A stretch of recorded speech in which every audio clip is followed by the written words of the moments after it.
everyone. My name is Ryan Cooke. And I'm Freddy Montano. We're from Pinterest. We're going to talk about the UI testing that we have. We work on the metric quality and test tools team there. The test tools part of that is the more relevant part for this presentation. So to give just brief credentials intro, the easiest credentials I think for UI testing is that we have UI tests. They run in production. They block regressions. They catch regressions regularly. We've built a suite that works for 30 developers per platform. So what we're doing here is we're just going to share kind of what we built, some of the problems we ran into, how we solved them, hopefully usable takeaways, and kind of some context so you can decide if this makes sense for you or not. The overview, we're going to talk about the history, so you know why we built what we did, dive a little deeply into this Android specifics. Then we'll talk about some of the cross-platform tools we have at Pinterest. Specifically, we'll focus a bit on Metro. And then we'll end with some recommendations.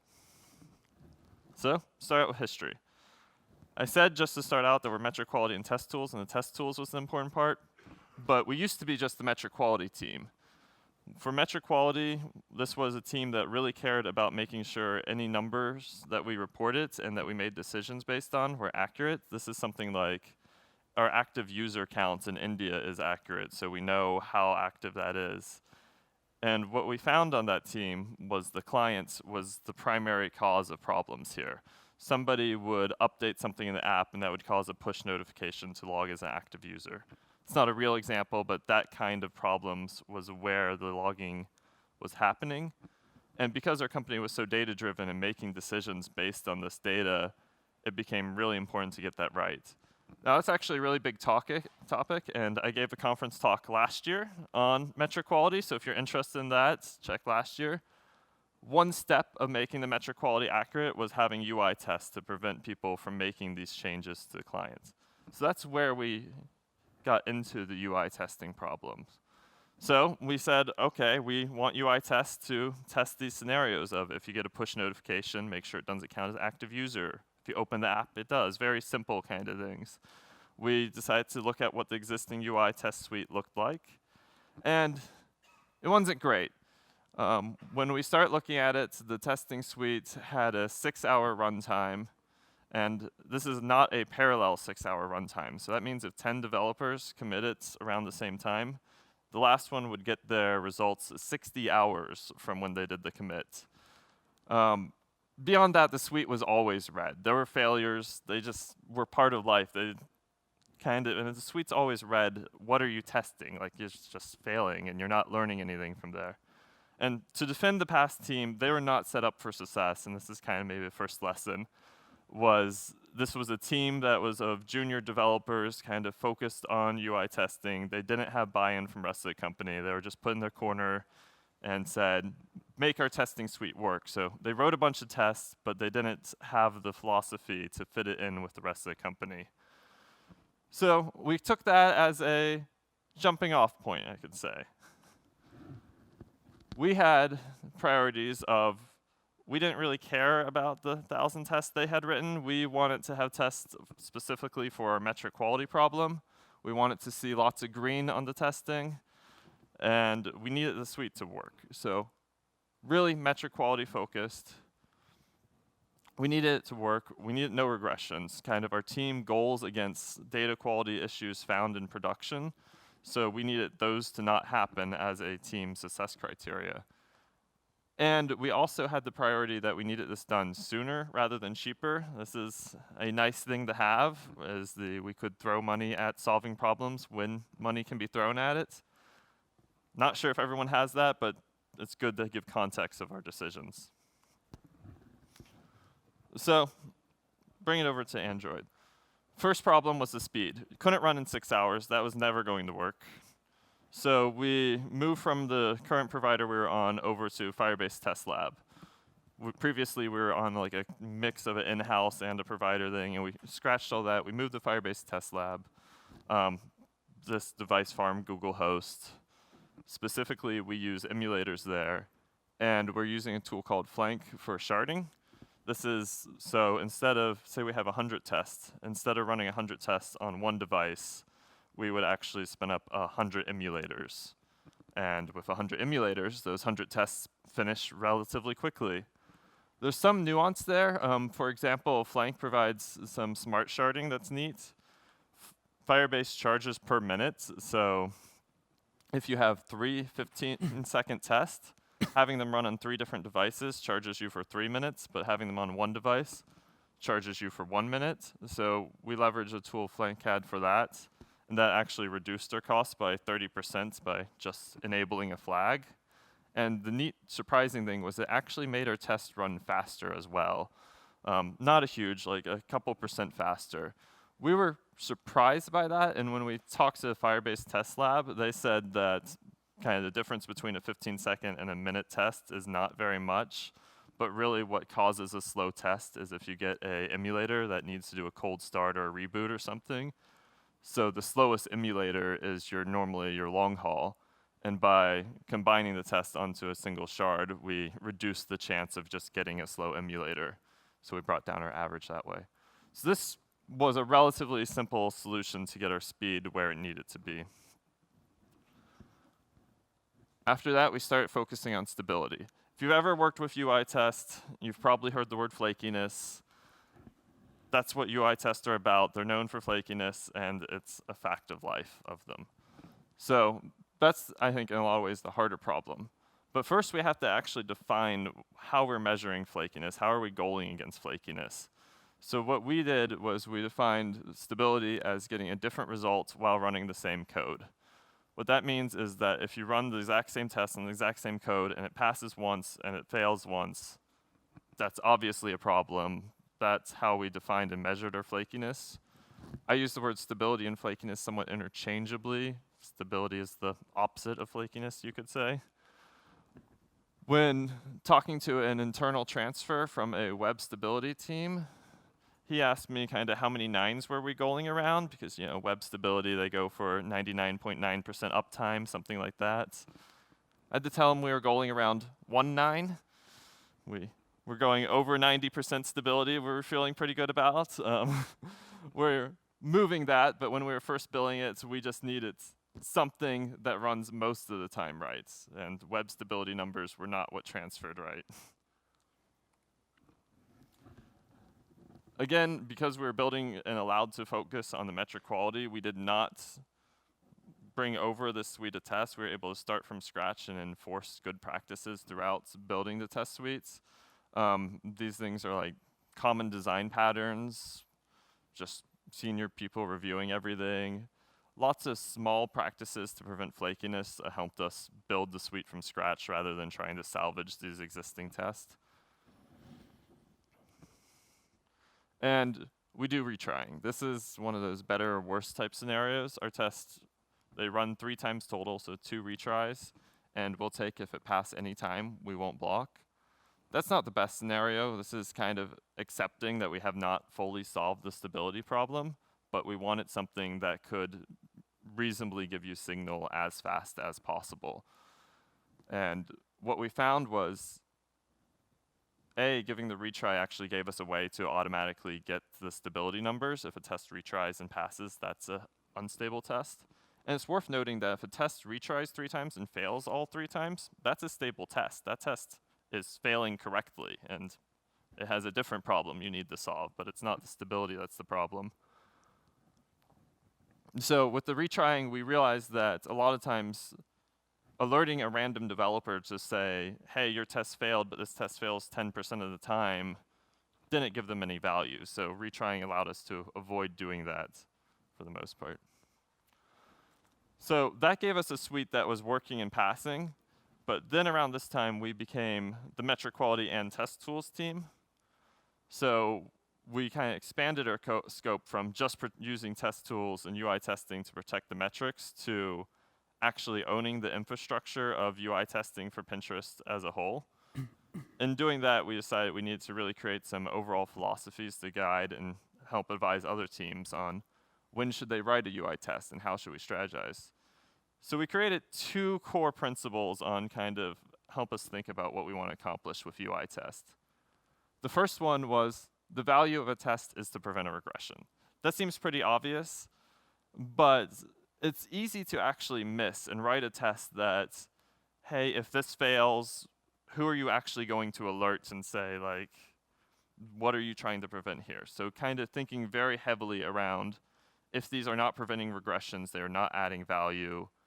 If this test could never prevent a regression, it should not exist. Gave us some guidance. Additionally, we went with the principle that UI tests are really easy to write, especially once you have a good framework. Google even has a like record and replay type thing. You could write 1,000 UI tests very easily. Any developer could do it. But they're expensive to maintain. That's where the big cost of UI testing comes from. So taking that as a core principle allows you to prevent writing a lot of tests and just then being surprised by the maintenance cost. So from this philosophy, we came to some core conclusions on how we build our suite. A lot of it is around reducing the maintenance cost. And to do this, we found that we're better to have a few stable tests than many tests. What I mean is that this conversation's happened probably elsewhere as well. It's very easy to say, we have 100 tests, they're pretty good, but we're only testing one API version. So let's test all our API versions. And you can do that with a configuration change almost trivially. Now you have 1,000 tests. Then somebody's going to say, oh, we should also run these tests on tablet as well as phone. So now you have 2,000 tests out of your 100 tests. It took less than a day to inflate that much. But you're running into a scenario where it's like, what scenario is an API 24 going to fail that API 25 or 19 does not fail? So what we try to do is keep the test suite limited, test strategically around what actual failures might happen. So in that scenario, focus more on like the min and the max APIs and not duplicating every other test. Have the test on, here are regressions we're worried about. API 19 doesn't do well on vectors. Well, that's probably a better case for static analysis. You might have a happy path test for API 19, but not all your tests.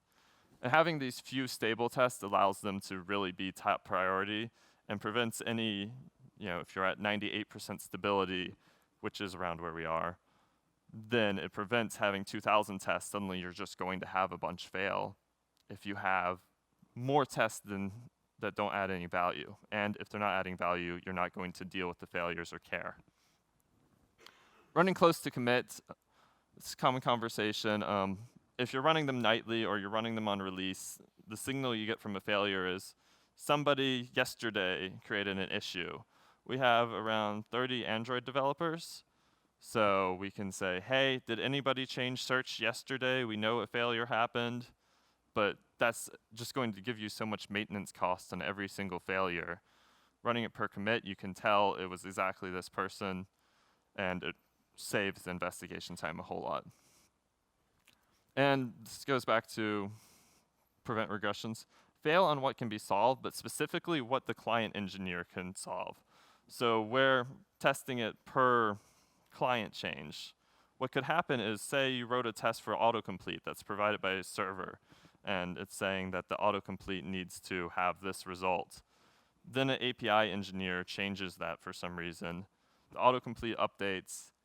Suddenly you're blocking an engineer who has absolutely no context and no ability to solve the error, but it is a real error. The API changed, and they have no idea. They changed login. So avoiding that issue of failing on something people can't solve focuses on failing where you can prevent regressions.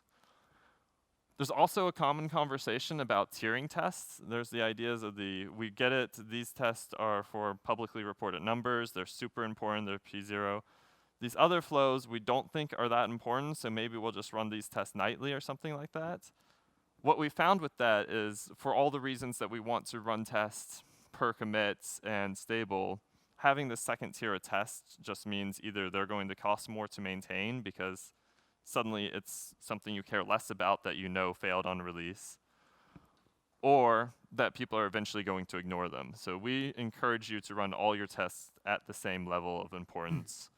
And if it is not that important, consider maybe UI testing is not the right way to catch it. Lastly, this is a remediation from where we started is testing is a team effort. We build the infrastructure. Every team is responsible for writing and maintaining their tests. If their test starts getting flaky, they're the ones that have to fix it. This is just fundamentally necessary. If they make a new shopping flow on Pinterest, we're not the team that has any context on how best to test that and how to change it. So having the teams understand they aren't responsible for these suites is necessary, or your suite's just gonna get outdated. Some quick details just to list the Android technologies that are relevant. We use Android. Specifically, Espresso, which is pretty standard. All our new code at Pinterest is in Kotlin. We're not dogmatic about the testing being in Kotlin, but it's new code, so it's in Kotlin. We use a pattern called the page object pattern. This is more popular on web. Essentially, every page is a code object. So all the actions you can do in login would be on a login page object. And then if the user, say you have click sign up as a button there, that would return a sign up object. It's a simple abstraction. Robot patterns also popular. I recommend having some pattern to abstract away so people aren't writing the same ways to do the interactions multiple times, but the exact pattern doesn't really matter that much. Having the pattern though means that you normally only have to fix one spot. For test runners, I already mentioned we use Firebase Test Lab. We use a device they have called the Nexus Low-Res device. This is just a neat trick that it's a very low resolution device, like lower than you would see in real life, and this makes everything run faster, which saves money and gets results faster, but we haven't found any issues that it's being low res. Flank, that does our sharding, and BuildKite, it's essentially the cool new Jenkins. And while not essential to our flow, we use it. And here's some logos. Cool. So yeah, I'm gonna talk to you guys about testing tools. But first, let's see why do we actually need them. Let's take a look at our test volume at Pinterest. In the past month alone, we had about 17,000 builds that came in on 19 different pipelines across 4 different platforms. We have iOS, Android, web, and mWeb, for a total of about 2.2 million test runs in a month, only UI tests. So to support all this, we have to create some tools in-house, which is what I'm going to talk to you about. So the very first one is the login manager, which is a layer that sits between the client and the backend. It's a login testing tool. When I say login, it's not the logs that you print out when you're developing. It's actually event logs like active users, impressions, etc. And this allows us to test from the client side to verify that all the events are sent correctly to the server and that they were actually received by the server. And on the backend side, it allows us to verify that the raw events were processed correctly and we're seeing the results that we're expecting. We also get a nice little feature, which is real-time debugging. As we use the app, we can see all the logs coming in with nice screenshots and relevant information. It's pretty neat. The next one is called Pintester. To support all this level or this volume of test, we need to have a pool of test accounts. And Pintester is a tool that we use to manage those accounts. This allows us to temporarily check out test accounts. So let's say you're running a test, you want to get a user and make sure that no other test is going to use the same account because it could change the user properties and ruin your test. Usually, we, by default, check out the users for 10 minutes, but usually in the teardown method, we release the accounts. And the second important thing is that it allows us to query user accounts with specific characteristics. Like, I can say, OK, give me a user that has a board that has a promoted pin in the position 0. And so, because that's an assumption that my test is running on. But the main tool that we're going to talk about today is called Metro. And we want to show you how it helps us understand our pipelines and hopefully inspire you to think about tests more than just a function that returns greens and red. So I'm going to start by telling you what it isn't. It is not an automated build tool. For this, we use Jenkins for web pipelines, BuildKite for Android, iOS, and some other web pipelines. It's not a delivery platform. For that, we use Spinnaker for web, and again, Buildkite for iOS and Android releases. And we use also Teletron, which is a very high-scale deploy tool that we build in Pinterest and use for all our web releases. You can check it out. So Metro is a tool that provides high-level information and health status of our pipeline and individual tests. A brief overview of the commit lifecycle. I'm pretty sure everybody is familiar with this. You write your code, push it to your source control. Somebody takes a code, spin a bunch of tests. After this step is when Metro comes in. We have all of our runners on iOS, Android, and web aggregate the result, send it to Metro. Metro processes the results, create Jira tickets if necessary, pulls information from terrestrial, and send notifications via Slack as necessary.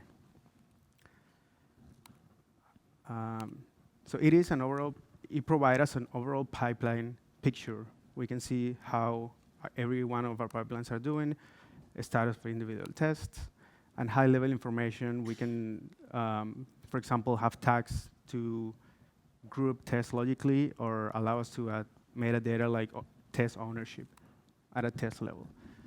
So let's take a look at some screenshots. This is a build result. This is for a pipeline on a branch. We can see all the latest builds that came in. We can see most of them are green. Like at a glance, we can see there was a couple of hiccups there, maybe 1, 2 tests failing. We can see the build number, the SHA, and we can drill in for more details, which take us to the build results, where we can actually see all the individual tests that we ran with their corresponding test ID. We have actions like the silence test, which I'm going to talk about a little bit later. We can also disable test. This is only for web right now. This allows to, if somebody's broken a test, we can disable it to avoid it for run altogether. When we disable a test, it actually also creates a Jira ticket to keep track of who did it and why and when. We can also, from here, trigger a new build with all the tests that fail, all the tests, even pass or fail, or we can select individual tests that will run in that build, just print it. We can also see if the test passed or not. The orange pass right there means that the test actually retry once at least. And we can also click on the view details that shows us the past 15 runs and how the test is doing. And this is really helpful for us to, when we get a notification of a test that failed, we can immediately recognize if it's a real regression or if it's a test that's just being flaky. We can also see the average of the test time run. Like I said, we use TestRel, and we group all our tests by test cases. And in the test dashboard, we can see at a glance the coverage of a case across multiple platforms. We can see how many times it run in the past 14 days, how many times it passed, failed, and the orange number is a retry number. We can see a nice dashboard on each platform. Those dips are weekends, I believe. But it's testing on weekends. Another cool thing that we can do is we can assign ownership of the test. So when we set up our team, our goal was to automate a bunch of tests that were critical tests that were run manually. But obviously, this is not sustainable. And moving forward, we decided that the best course of action was distribute the test among different teams that have more expertise in the surfaces that the tests are running on. So we decided to use Metro for this purpose. And the way we do it is we set up an owner, which is basically a Slack channel that will ping the team every time an individual test fails, if they're the owners. We also build a tag system that allows us to logically group tests and unlocks a bunch of features like, for example, we can trigger builds that include tests that are only billable or only click-through or a combination of multiple tags. Like I said before, it provides us a pipeline overview. So here we can see how a pipeline is doing over time. We can see this pipeline in the last 3 days is being 97.90% reliable, which means 97 times it ran without flaky runs. We can also easily identify the most flaky runs, so we can see what's slowing down our pipelines, because every time we retry, we have to spin up a new emulator, run the test again. If it retries again, we have to keep doing it. On Android, we retry up to 2 times, so for a total of 3 times. Like Ryan mentioned, we define a test as flaky when it run more than once and yield different results. For example, fail and pass, or fail, fail, and pass. Different platforms have different retry policies at Pinterest. We also can see our build times. This is pulled directly from BuildKite, but it shows us an overall picture on how fast our pipeline is running. We can see where the hiccups are, and we can easily go into the build and see what happened and identify possible improvements that we can do in the pipeline. We also have a stat summary of the builds in the past 2 weeks. One thing that is missing in this screenshot is that at the bottom, we get each job, the same stats for each particular job, so we can see which job is the one that's taking the most or which one is failing the most. And this is an example of the alerting that we have on the pipeline. This is a failure notification. It's sent to the on-call channel. It will tag the person on call pulled from prayer duty. In this case, it's Ryan, which I don't know if he fix it, but and here you can see we get the commit information, the commit build number, and they all have links. You can click and see the commit directly in Fabricator. You can go directly on the BuildKite build. We can open the result dashboard that I showed earlier by clicking on the link. And we also have the test information, the test that actually failed. We can see how flaky it's been in the past, so we can easily see, okay, this may be like a flaky test that we haven't fixed, or if it's super stable, then okay, this is a real regression, let's get on it. And if you click on the link, it will take you actually to the Firebase results, so you can see the video, the logs, etc. And when Ryan fixes it, then we can see that the notification goes back to green. We get this on Slack as well. I want to point it out that it says an orange note that says this build has one silence test. This is a feature that I mentioned earlier. So let's say that there is a test that broke, and Ryan is actually working on it. To reduce noise on the channels, we can silence a test, which means that we acknowledge that somebody's actively working on it, and we don't want to be pinged again and again for the same test. And these notifications we only send when it goes from red to green. We don't send multiple success notifications. We also have a little dog where we track our regressions. And all these features that we have built allow us to move forward and build cool new dashboards and things that we haven't thought before. This is an example of a dashboard that we built recently that provides a snapshot of our release process. We can, for a pipeline, for a platform, we can say, okay, for every time there is a release for Android, I want to see how these 5 pipelines are doing. I want to see how the tests that have this particular tag are doing, because it's important to me. And we can also see at the top how the release process is going. These are Jira integration that are actually Jira tickets with Jira tasks that are, in this case, all completed. There is no hotfix needed. So yeah, it provides an overview. To Ryan. So Freddy says we built those. Really, Freddy built most of those tools. He's just sharing credit generously. To share some recommendations on where we're going to go, kind of what lessons I think can both be pulled from this. So one thing is, whenever you're thinking about your testing strategy at your company, actually I'm legally required by California law to show the test pyramid in any testing conference talk. I don't, California. But UI testing, it's the smallest part. Some people have manual testing on top of that. I think that's reasonable. I think a non-zero manual testing makes sense. There's some things that are hard to write a UI test for. If you're thinking holistically about your company's strategy, UI testing is probably not where you want to start. Just because it's smaller, it makes it less tests, though, does not mean that it's not a large effort, and just understand that. That said, this is a UI testing talk, so we're not going to look at that pyramid anymore. My recommendation is to really start with one test written right. What that means is that a failure of that test matters. I'm not going to dictate how that failure should matter. Maybe it blocks release, maybe it blocks landing to commit. It should prevent something from happening when the test fails. Get kind of your process in a way where you have a test that failing matters as a very first step one.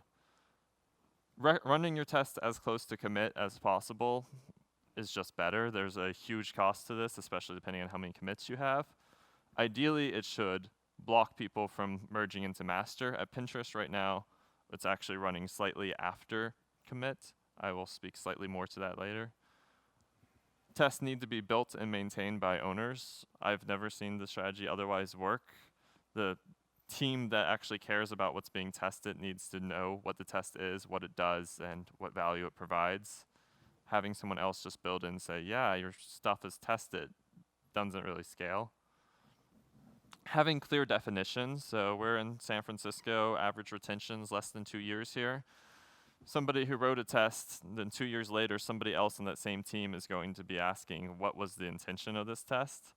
So having a clear, here is exactly the steps it was taking, but also here was the goal, what we were trying to accomplish. We were trying to accomplish that if you put in the wrong password, you get this error, and if they change the error flow, they know they should update it to match the test, or they should update the test.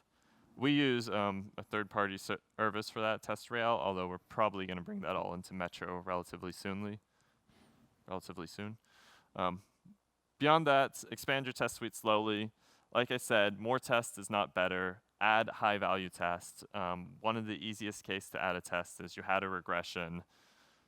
Don't want to have that regression again, so add a test for that case. Think, can you have a unit test for this? Can you have static analysis? In some cases, UI testing really is the best solution, but expand the suite slowly and keep everything green, keep failures mattering. Beyond that, I want to talk a little bit about just next steps that we're doing at Pinterest. Here's the things that are on our mind. So these are projects that are either in progress or very soon to start, so they're immediate next steps for us.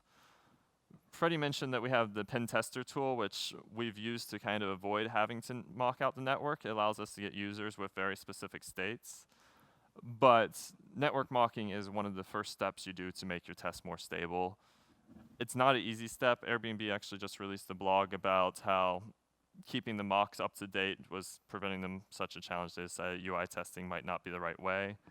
We are looking at a thoughtful approach of getting the network mocking so it updates and also tests the API layer, because then basically you don't want to be testing APIs that are 6 months out of date and that your tests don't really matter. Just for reference, network mocking means that like instead of hitting a live server, you would hit the pre-recorded response, and you can get a very consistent and deterministic result by having networks mocked out. We already have stability for every test. This shows kind of how likely that test is to be a problem. We ad hocly ask teams to fix tests that are problematic. We are going to enforce that to an automatic rule where if your test is below 90% stable, this is essentially a failing test that's not kind of good enough to be in our commit blocking suite. So we will escalate it to be a automatic, there is a problem with your test, you need to solve this, here's a failure in a past case so you can investigate why it went wrong. With that, we think a necessary feature, if we're telling teams that their tests need to be this level stable to be allowed to be blocking tests, is a stabilization pipeline. So how this will work is that when you add a new test, you want to confirm a test is good, you run it 100 times and it will tell you this test passed 100 times. There was no flakiness at all to it. Or it passed 70 times and it's not good enough, but here's the failures. That way you can know right away you fixed this test and it is sufficient for the suite. And it goes hand in hand with just being able to cut off the problematic test. Beyond making tests more stable, we're trying to reduce the maintenance cost of solving failures. One of the big steps is moving everything pre-commit. Our biggest challenge right now is just that we're looking at doing a land queue. Essentially, we don't want the developers to wait for the test to finish. So it's the idea that they can merge the master, the test will run, and they'll only get alerted if it fails. That's in progress and high on our agenda to do. Depending on how nice and forgiving your developers are, you could have it where they have to wait for it. But we also don't want to run it every incremental change they do on their branch. So finding the right balance there has been tricky, but it's very close on our agenda. We also are looking at standardizing a lot of things. So like we said, we're running these tests on 4 platforms. We actually created what we're calling pillars of good testing. This has very basic what we think needs all testing should have. So like every test has a video, every test has a definition, kind of rules that make a test very workable, and we goal ourselves across having as many of these complete as possible. And it allows us to realize that as a cross-platform team and as secretly an Android developer working on a cross-platform team, it's easy to say, oh, I didn't even realize iOS was not recording video, and that's why they're debugging it so hard. So having this standardization allows us to really focus on where the deficiencies are on each platform. And in addition, kind of improving the alerting dashboard comes with that. The last part that's a big challenge is experiment testing. On the Android app right now, there's 100, maybe 200 A/B tests on Pinterest. What that means is that if 2 people in the audience right now pulled up Pinterest, there's a real chance that the app looks very different between you two. We're testing out all kinds of new changes all the time, and we can't run the test on 200 different versions of the app.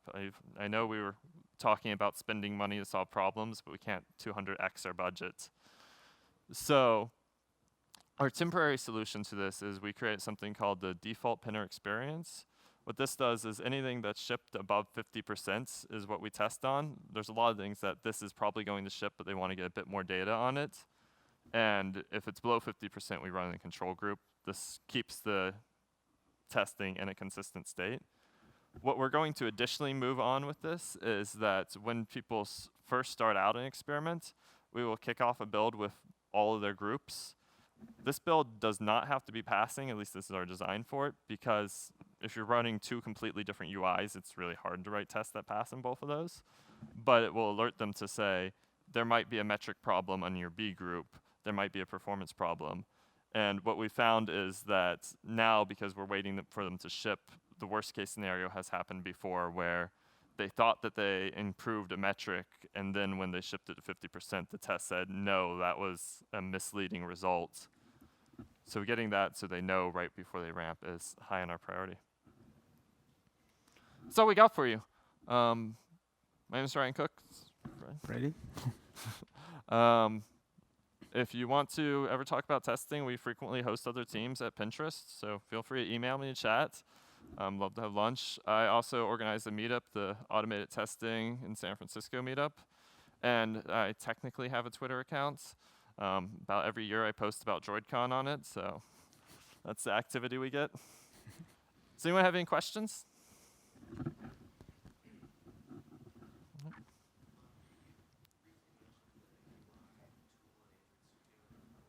Yes. We do not use so the question was if we use the record tool in Android. We do not use that. We found now that we have a page object pattern, it's very trivial kind of to use existing patterns to write a test. And my personal recommendation is against it, although the tool does work pretty well if you're willing to. It's very slow to click on, but we do not use it.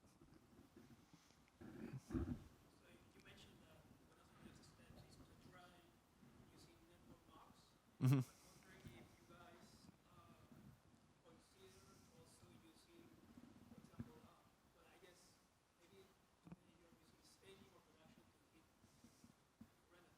Mm-hmm.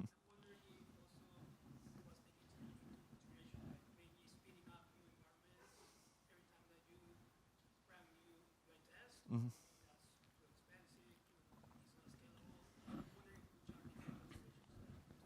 Sure. So the question was, had we considered spinning up a new service, not test kind of against production or staging, but have a very specific service built for testing on? Is that right? So we have discussed that. Rough answer is that for us, it would be a very large project to build that at Pinterest. So there's some halfway steps on that we've considered, but for our specific situation, there's so many back-end kind of things to build up, it doesn't make sense for us.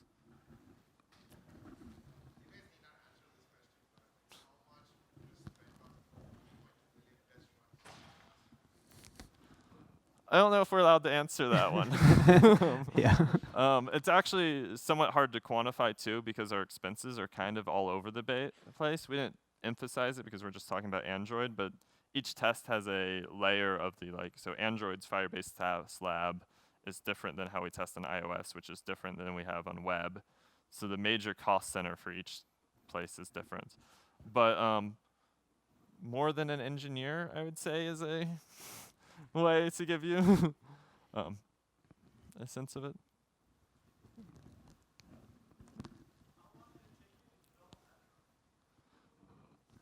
Um, well, I joined like a year and a half ago, and it was in a okay state. It was in like a maintenance mode, but we built a bunch of features on top of that in the past probably 8 months.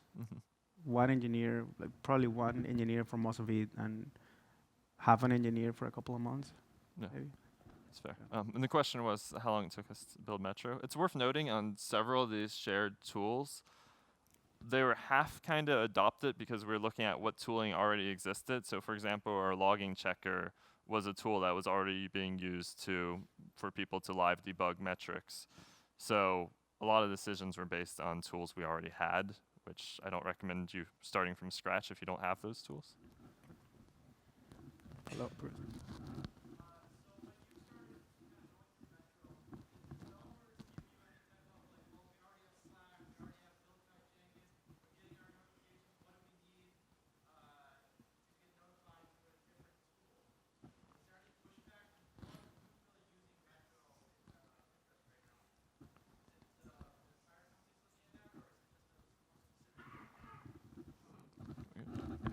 Yeah, the question was basically who is using Metro and Pinterest and why we decide to build it.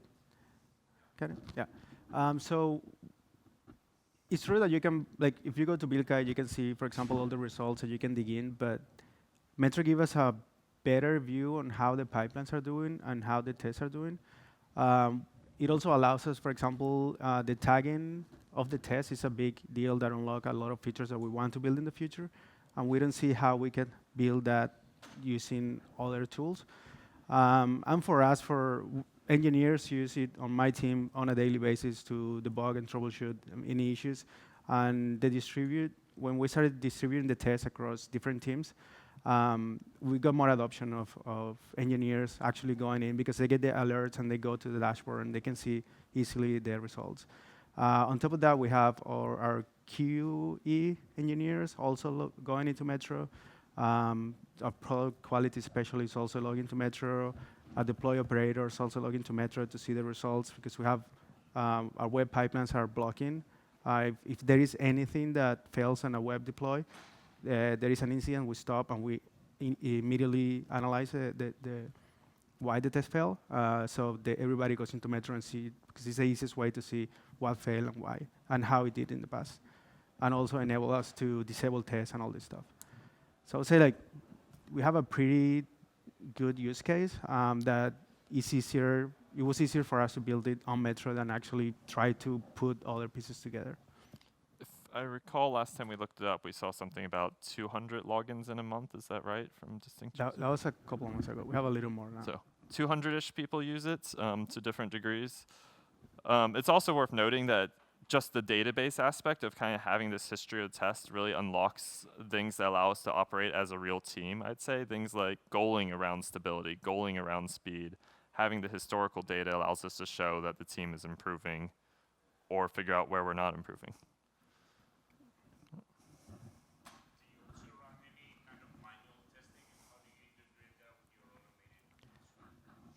Yeah, the question is if we do manual testing, how do we integrate it? We have some manual tests that we run, but it's not in our blocking pipelines. One thing that we do is, like I said, there are some blocking tests, and especially on our Android and iOS applications, we have some tests that they have to pass in every release. Like if for example, an add test fails, then we cannot ship that. But it might be a flaky run, or it might be like a random failure that happened. So we can have a product quality specialist go in and manually verify the test. And once they do, they go into Metro and say, like, okay, I actually verified this manually. We capture that information. We know who did it and when, like as a proof that the test is actually passing. And then it allows the release to go through. But we still have some manual tests. I think we're right at time. Thanks everyone for coming, and you can catch us afterwards. We'll be around.